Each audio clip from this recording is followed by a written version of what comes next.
So there has been this debate going on about whether or not printers can take advantage of the Adobe Pro Photo RGB color space, which has a wider gamut than Adobe RGB 1998.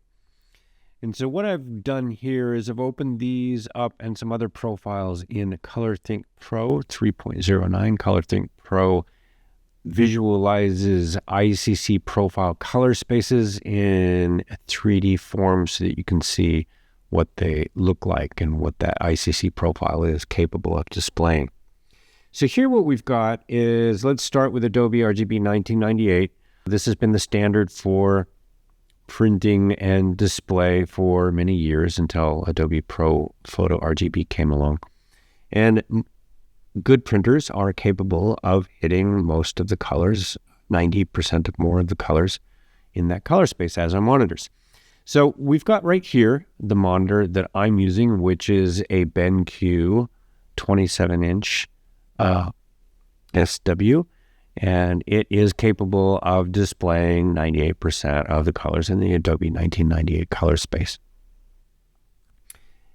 If you look at ProPhoto, you can see ProPhoto. If you look at Adobe ProPhoto RGB, you can see that there are a lot of colors that cannot be displayed by that monitor, so they become theoretical colors. There are monitors that can display more of that color space, particularly some of the new Apple monitors, and I presume iPhones and iPads as well. The problem comes when you go to start printing those colors, because you've got colors that are outside of your printable color space, and I will show you what that looks like.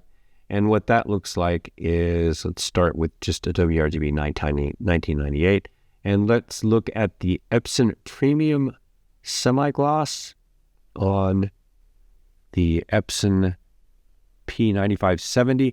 It's a wide gamut paper, one of the widest gamut papers, and you can see right here that you've got some blues and reds and yellows that could be printed that are outside of the Adobe RGB 1998 color space.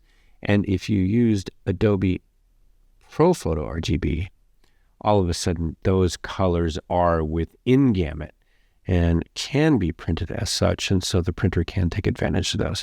So I would say the answer there is yes, and yet it seems to be a little bit of a mixed bag, because you still have a lot of colors that can be displayed that can't be printed.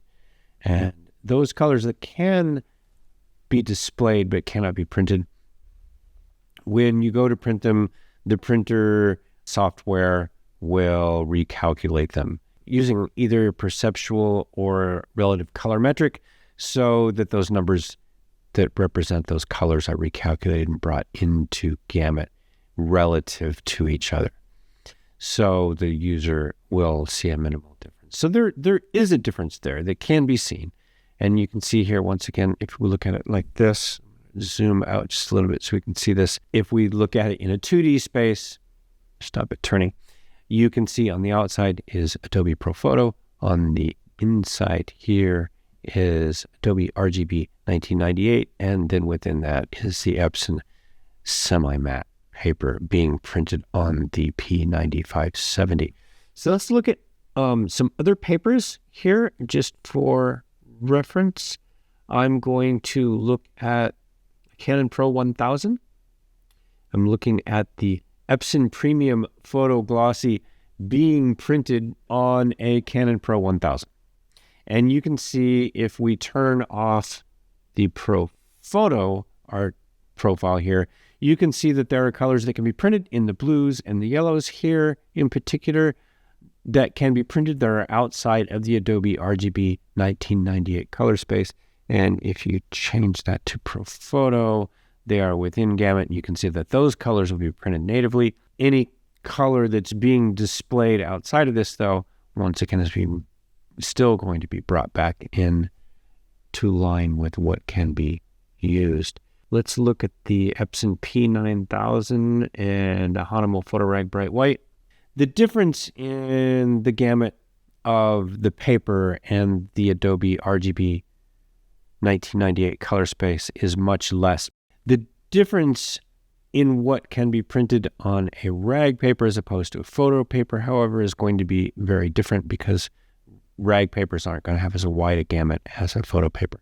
So really, there's nothing in the ProPhoto Color space that could be taken advantage of with this paper and this printer at all. That is the Epson P9000 and a Funimal PhotoRag Bright White. If we look at a Canon Pro 2100 and Epson Premium Semi-Matte, we can see some of the blues and some of the yellows again could take advantage of a ProPhoto Color space where they would be within gamut and printable native before those colors are adjusted using relative colorimetric or perceptual.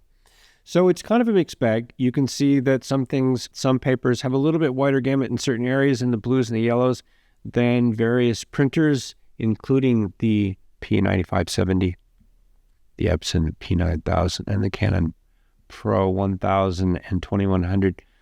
But it's kind of a mixed bag, and it's going to be very minimal in most cases. I imagine that there are sometimes it can be seen.